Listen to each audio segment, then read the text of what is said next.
నమస్తే అండి, welcome to my channel.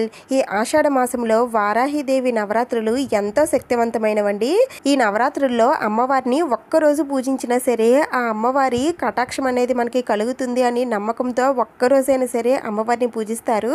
ఇంకా 9 రోజులు అమ్మవారిని పూజించినట్లయితే అమ్మవారి చల్లని చూపు అలాగే అమ్మవారి సంపూర్ణ ఆశీర్వాదం మన పైన ఉంటుందండి. అందుకని వీలున్న వారు తప్పకుండా 9 రోజులు అమ్మవారిని పూజించడానికి ప్రయత్నించండి. ఇంకా అమ్మవారి నవరాత్రుల్లో 3 రోజులైతే గడిచిపోయాయండి. ఈ 3 నవరాత్రులకి సంబంధించిన వీడియోస్ అన్నీ కూడా నేను ఆల్రెడీ అప్లోడ్ చేశానండి. ఇంకా ఈరోజు వీడియోలో నవరాత్రుల్లో 4వ రోజు అమ్మవారిని ఏ విధంగా పూజించాలి, ఏ దీపం పెట్టుకోవాలి, ఏ నైవేద్యం నివేదన చేయాలి అనేవన్నీ కూడా ఈరోజు వీడియోలో షేర్ చేస్తానండి. పూజలో కలశ స్థాపన, అఖండ దీపారాధన లేకుండా సింపుల్గా అమ్మవారిని ఏ విధంగా పూజించాలి అనే పూజా విధానం మాత్రమే నేను షేర్ చేస్తున్నానండి. అందరూ చేసుకోగలిగే పూజా విధానమేనండి. అందుకని తప్పకుండా ప్రతి ఒక్కరు కూడా ఆ అమ్మవారిని పూజించి ఆ అమ్మవారి కటాక్షం పొందుతారని ఆశిస్తున్నాను. ఇంకా లేట్ చేయకుండా వీడియోని అయితే స్టార్ట్ చేసేద్దాం. ఇక్కడ ఒక చిన్న విషయం చెప్పాలండి. 3వ రోజు పూజ వీడియోలో ఒక చిన్న క్లిప్ ప్లే అవ్వలేదని నాకు కామెంట్స్లో చెప్పారండి. తర్వాత నేను కూడా చూశాను, నిజమేనండి, అది ప్లే అవ్వలేదు. నేను వీడియోని ఎడిటింగ్ చేసేటప్పుడు అంతా బాగానే ఉందండి, బాగానే ప్లే అయ్యింది. మరి ఏమైందో తెలియలేదు నాకు కూడా. ఏదేమైనా సరే అక్కడ చిన్న క్లిప్ అనేది ప్లే అవ్వలేకపోవడం వల్ల మీరు కొంచెం అక్కడ ఉన్న వీడియోని మిస్ అయినట్టున్నారు. సారీ అండి. ఇక నుంచి అలాంటి పొరపాట్లు జరగకుండా చూసుకుంటాను. ఇంకా వీడియోలోకి వెళితే వారాహిదేవి నవరాత్రుల్లో 4వ రోజు 2024 జూలై 9వ తేదీన మంగళవారం చవితి తిథితో వచ్చిందండి. ఈరోజు మంగళవారం కాబట్టి మనం శుక్రవారం మంగళవారాల్లో మనం పూజా మందిరంలో కొన్ని పనులు చేయాలి, కొన్ని పనులు చేయకూడదు. ఇంకా మీకున్న డౌట్స్ కూడా అన్నీ కూడా చెప్తాను. ముందుగా అయితే ముందు రోజు పెట్టుకున్న అమ్మవారి దగ్గర పెట్టుకున్న నైవేద్యాలు, పువ్వులు అన్నీ కూడా తీసేయండి. జాగ్రత్తగా అమ్మవారిని కదపకుండా అమ్మవారి దగ్గర అంతా కూడా శుభ్రం చేసేసుకోండి. పూజా పీఠం దగ్గర అంతా కూడా నీట్గా ఉండాలండి. అమ్మవారికి శుభ్రత అంటే చాలా ఇష్టం. ఏ అమ్మవారైనా సరే శుభ్రంగా ఉన్న చోట మాత్రమే ఉంటారండి. అందుకని అమ్మవారిని కదిలించకుండా అంతా నీట్గా క్లీన్గా పెట్టుకోండి. అయితే ఈరోజు మంగళవారం కాబట్టి మనం కామాక్షి దీపాన్ని తీసి క్లీన్ చేసి పెట్టడం లాంటివి ఏమీ కూడా చేయకూడదండి. మీరు పూజలో పెట్టిన కామాక్షి దీపాన్ని ఏదైనా క్లాత్తో తుడిచేసి మళ్ళీ ఆ దీపంలోనే మళ్ళీ దీపం అనేది వెలిగించండి. మరి మిగతా దీపపు కుందులు ఉంటాయి కదండి, మరి అవి కూడా క్లీన్ చేయకూడదని అంటారేమో. అవి అయితే క్లీన్ చేసుకోవచ్చండి. ఓన్లీ కామాక్షి దీపాన్ని మాత్రం కదిలించకూడదు. ఎలాంటి పూజా మందిరంలో ఉన్న స్వామి అమ్మవారి విగ్రహాలు కానీ పూజా వస్తువులు కానీ లాంటివి మనం మంగళవారం శుక్రవారాల్లో మనం తీయవండి. అందుకని చెప్తున్నాను. మామూలు కుందులు అయితే మీరు మామూలుగా క్లీన్ చేసుకొని మీరు మంగళవారం శుక్రవారాల్లో దీపారాధన అయితే చేసుకోవచ్చు. నా దగ్గర ఉన్న వారాహిదేవి దీపాన్ని కూడా నేను ఈ విధంగా క్లాత్తో తుడిచేసుకొని నేను పెట్టుకుంటున్నానండి. అయితే చాలామంది నన్ను అడిగారండి, ఈ వారాహిదేవి దీపం పెట్టిన స్టాండ్ ఉంది కదండి, లోటస్ స్టాండ్, అది ఎక్కడ తీసుకున్నారండి అని అడుగుతున్నారు. ఇది నేను ఆల్రెడీ చెప్పానండి. నేను చాలా రోజుల క్రితమే తీసుకున్నాను. ఇది నేను మీషోలో తీసుకున్నానండి. అయితే మనకి ఇది ఒక్కటే రాదండి, దీనిపైన కృష్ణుడు నించొని ఉంటారు. అయితే నేను కృష్ణుడిని తీసేసి నేను ఈ లోటస్ స్టాండ్ అయితే నేను పూజలో వాడుకుంటూ ఉంటాను. మీకు కావాలి అనుకుంటే నేను దీని కోడ్ నేను డిస్క్రిప్షన్లో ఇస్తాను, ఒకసారి చెక్ చేయండి. రోజు కూడా అమ్మవారిని మీ దగ్గరున్న పువ్వులతో అందంగా అలంకరించుకోండి. నేను పూజా పీఠం పైన ఏం తీస్తున్నాను, ఏం తీయట్లేదు అనేది మీకు తెలుస్తుంది కదా, అందుకని మొత్తం ఫస్ట్ నుంచి కూడా చూపిస్తున్నానండి. నేను ముందు రోజు పెట్టిన నైవేద్యాలు, పువ్వులు అవి మాత్రమే తీస్తానండి. ఇవన్నీ కూడా నేను ఇలానే వదిలేస్తాను. ఎందుకంటే వీటిని కూడా కదల్చకుండా అలానే ఉంచాలి. మనం ఎన్ని రోజులు పూజ చేస్తే అన్ని రోజులు కూడా కదల్చకుండా అలా ఉంచాలి. మీకు అర్థం అవడం కోసమే నేను రోజు చెప్తున్నాను. నేనైతే వినాయకుడిని కూడా ఈరోజు క్లీన్ చేయలేదండి. ఇది విగ్రహం కదా, రోజు క్లీన్ చేసుకొని పెట్టుకుంటాను. ఈరోజు క్లీన్ చేయకూడదు కాబట్టి మళ్ళీ అదే వినాయకుడిని నేను పెట్టేసుకున్నాను. ఇంకా నేను ఇక్కడ అక్షింతలతో అది పూజ చేస్తాం కదండి, ఆ అక్షింతలు కూడా తీసి వేరే డబ్బాలో వేసుకోమని చెప్పాను కదండి నిన్నటి వీడియోలో. అయితే కొంచెం ఎక్కువ అయిన తర్వాత తీద్దామని నేను ఆ అక్షింతలన్నీ కూడా అమ్మవారి వైపే నేను పెట్టేస్తున్నాను. రోజు అమ్మవారి దగ్గర ఉన్నటువంటి అక్షింతలు శిరస్సు పైన వేసుకొని బయటికి వెళ్ళినట్లయితే చాలా చాలా మంచిదండి. మనకున్న శత్రువులు వాళ్ళందరూ కూడా మిత్రులైపోతారు. మనం అనుకున్న కార్యక్రమాలన్నీ కూడా దిగ్విజయంగా పూర్తవుతాయి. మనం ఎక్కడ అడుగు పెడితే అక్కడే మనకి విజయాలన్నీ కూడా మన వెంట వచ్చినట్టుగా అనిపిస్తుందండి. అంత శక్తి ఉంటుంది. అందుకని అక్షింతల్ని భద్రంగా దాచుకోండి. ఇంకా దీపారాధన కోసం దీపపు కుందులైతే పెట్టుకోండి. ఇంకా ఈరోజు ముఖ్యంగా ఈ 4వ రోజు వెలిగించవలసిన దీపం ఏమిటంటే జలదీపం అండి. ఈ రోజున ఈ జలదీపం వెలిగిస్తే చాలా చాలా మంచిది. ఎందుకంటే ఈరోజు మంగళవారం, అలాగే కుబేరుడికి అమ్మవారికి ఎంతో ఇష్టమైన దీపం అండి ఇది. అందుకని ఈ జలదీపం అయితే ఈరోజు వెలిగించండి. అయితే దానికోసం ఒక ఇలా గాజు బౌల్ అయితే తీసుకోండి. మీ దగ్గర ఏదైనా గాజు బౌల్ ఉంటే తీసుకోండి. లేదు అంటే ఇత్తడి గిన్నె కానీ లేదంటే రాగి బౌల్ కానీ ఇలా ఏదైనా సరే ఉంటే అది తీసుకోండి. తీసుకొని ఇలా 3 చోట్ల చందనం కుంకుమలతో బొట్లు అయితే పెట్టుకోండి. ఇప్పుడు మనం తీసుకున్న ఈ బౌల్ని ఏదో ఒక ప్లేట్లో పెట్టుకోవాలండి. ఇలా ప్లేట్లో పెట్టుకున్న తర్వాత దీంట్లో 3/4 వరకు మంచినీళ్ళు వేసుకోవాలండి. మిగతా పావు వంతు ఆవు నెయ్యి కానీ లేదంటే నువ్వుల నూనె కానీ కొబ్బరి నూనె కానీ వేసుకోండి. ఇప్పుడు ఈ ఆయిల్లోనే కొద్దిగా చిటికెడు పసుపు, కుంకుమ, అక్షింతలు వేసుకోండి. తర్వాత మీ దగ్గర జవ్వాది పౌడర్ కానీ లేదంటే జవ్వాది అత్తర్ కానీ ఇవేవైనా ఉంటే వేసుకోండి. అలాగే కొద్దిగా పచ్చకర్పూరం ఉంటే పచ్చకర్పూరం కూడా కొంచెం చిదిమి వేసుకోండి. ఎందుకంటే ఈ దీపారాధన మంచి సువాసన రావాలండి. అందుకనే ఇవన్నీ కూడా వేసుకోవాలి. ఇప్పుడు దీంట్లో ఒత్తి పెట్టుకోవాలండి. అయితే నాకు జలదీపాలు అనేవి నా దగ్గర ఉన్నాయండి. నేనైతే ఇది పెట్టుకుంటాను. ఇవి ఏ పూజా షాపుల్లో అయినా సరే దొరుకుతాయండి. ఒకవేళ జలదీపాలు లేని వారు ఎలా పెట్టుకోవాలో కూడా చూపిస్తాను చూడండి. ఇక్కడ ఒక తమలపాకు అయితే నేను తీసుకున్నాను. ఇలా చిన్నగా కట్ చేసుకొని తమలపాకు అయితే తీసుకోండి. మధ్యలో చిన్న హోల్ చేసుకొని మన దగ్గర ఉన్న ఒత్తులు ఉంటాయి కదండి. ఆ ఒత్తులు ఈ మధ్యలో ఈ హోల్లో పెట్టేసుకొని మనం వేసుకున్న ఈ ఆయిల్ పెట్టేసుకుంటే అది మునగదండి. మామూలుగా దీపారాధన ఎలా అయితే వెలుగుతుందో అలానే వెలుగుతుంది. జలదీపాలు లేని వాళ్ళు ఈ విధంగా పెట్టుకోండి. నా దగ్గర అయితే జలదీపం ఉంది కాబట్టి నేను ఇది పెట్టేసుకుంటున్నాను.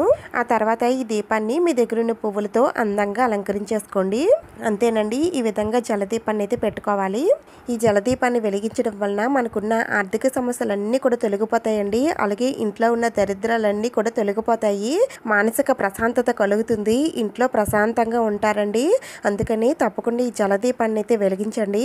వారాహిదేవి నవరాత్రుల్లో రోజుకొక దీపారాధన చేస్తూ అమ్మవారిని పూజిస్తే చాలా చాలా మంచిదండి. అందుకని ప్రతిరోజు కూడా ప్రతి వీడియోలో నేను దీపారాధన కోసం నేను ఇంత వివరంగా చెప్తున్నాను. ఇంకా నేను పూజకి సంబంధించిన అన్ని సామాగ్రి కూడా నేను పెట్టేసుకున్నానండి. ఇప్పుడు ఇంకా పూజను అయితే ప్రారంభిద్దాం. ముందుగా ఏకహారతతో కామాక్షి దీపాన్ని వెలిగించండి. తర్వాత మీరు పెట్టుకున్న దీపపు కుందులన్నీ కూడా వెలిగించుకోండి. ఇంకా వారాహిదేవి దీపాన్ని కూడా నేను వెలిగిస్తున్నాను. ఇలా అన్ని దీపాలు వెలిగించుకోవాలండి. అయితే మనం పెట్టుకున్న జలదీపం మాత్రం అమ్మవారికి పూజ చేసేటప్పుడు వెలిగించాలి. ఈ దీపాలన్నీ వెలిగించుకున్న తర్వాత ముందుగా మనం పూజించాల్సింది వినాయకుడినండి. శుక్లాంబరధరం విష్ణుం శశివర్ణం అని స్వామివారి శ్లోకాలన్నీ కూడా చదువుకుంటూ స్వామివారికి పూజనైతే చేసుకోండి. స్వామివారికి దీపదోప నైవేద్యాలతో సహా స్వామివారిని పూజించాలి. మీ దగ్గర ఉన్న ఫ్రూట్స్ కానీ డ్రై ఫ్రూట్స్ కానీ లేదంటే వండిన నైవేద్యాలు కానీ ఏవైనా సరే స్వామివారికి నైవేద్యం పెట్టిన తర్వాత నీరాజనం సమర్పించండి. ఆ తర్వాత స్వామివారికి దండం పెట్టుకోండి. అయితే ఈరోజు స్వామివారిని కదపకూడదండి. ఈరోజు మంగళవారం కదా, ఈరోజు స్వామివారిని అయితే కదపకండి. ఈ విధంగా వినాయకుడికి పూజ చేసిన తర్వాత మనం పెట్టుకున్న జలదీపం ఉంది కదండి, ఆ జలదీపాన్ని కూడా ఏకాహారతతో వెలిగించుకోవాలి. ఈ దీపం కూడా వెలిగించుకున్న తర్వాత అన్ని దీపాల దగ్గర కూడా కొద్దిగా పసుపు, కుంకుమ, అక్షింతలు, పువ్వులు అన్నీ వేసి ముందుగా దీపలక్ష్మికి దండం పెట్టుకోండి. ఆ తర్వాత అమ్మవారి పూజనైతే ప్రారంభించండి. అమ్మవారికి ముందుగా అగరబత్తులతో ధూపం చూపించి కొద్దిగా అక్షింతలు అమ్మవారి పాదాలపైన వేసి అమ్మవారికి దండం పెట్టుకోండి. అమ్మ, నవరాత్రుల్లో 4వ రోజు పూజ చేస్తున్నాను. పూజలో ఎలాంటి ఆటంకాలు అవి లేకుండా చూడు తల్లి. అలాగే పూజలో ఏవైనా తప్పులుంటే మన్నించు తల్లి అని ముందుగా అమ్మవారికి చెప్పుకోండి. ఆ తర్వాత అమ్మవారి అష్టోత్తరాలు, అమ్మవారి కవచం, ద్వాదశ నామాలు ఇవన్నీ కూడా మీరు చదువుకోగలిగితే చదువుకోండి. లేదంటే ఓం శ్రీ వారాహి దేవియే నమః అనే మంత్రాన్ని 108 సార్లు జపించుకుంటూ మీ దగ్గరున్న పువ్వులతో కానీ లేదంటే చిట్టు గాజులతో కానీ అమ్మవారికి ఒక్కొక్కటి సమర్పిస్తూ మీరు పూజనైతే చేసుకోండి. అయితే నా దగ్గర చిట్టు గాజులు అన్ని రకాల చిట్టు గాజులు ఉన్నాయండి, అందుకని ఎక్కువగా ఉన్నాయి. నేను ఒక్కొక్కటి కాకుండా కొంచెం ఎక్కువగానే అమ్మవారికి సమర్పిస్తూ నేను పూజనైతే చేసుకుంటున్నాను. అలాగే అమ్మవారికి తప్పకుండా కుంకుమతో అలాగే ఎరుపు అక్షింతలతో కూడా అమ్మవారిని పూజించాలండి. మీ దగ్గర చిట్టు గాజులు ఎక్కువ లేకపోయినట్లయితే కొద్దిగా అక్షింతలతో, కొద్దిగా పువ్వులతో, కొద్దిగా ఎరుపు అక్షింతలతో ఇలా ఈ విధంగా పూజనైతే చేసుకోండి.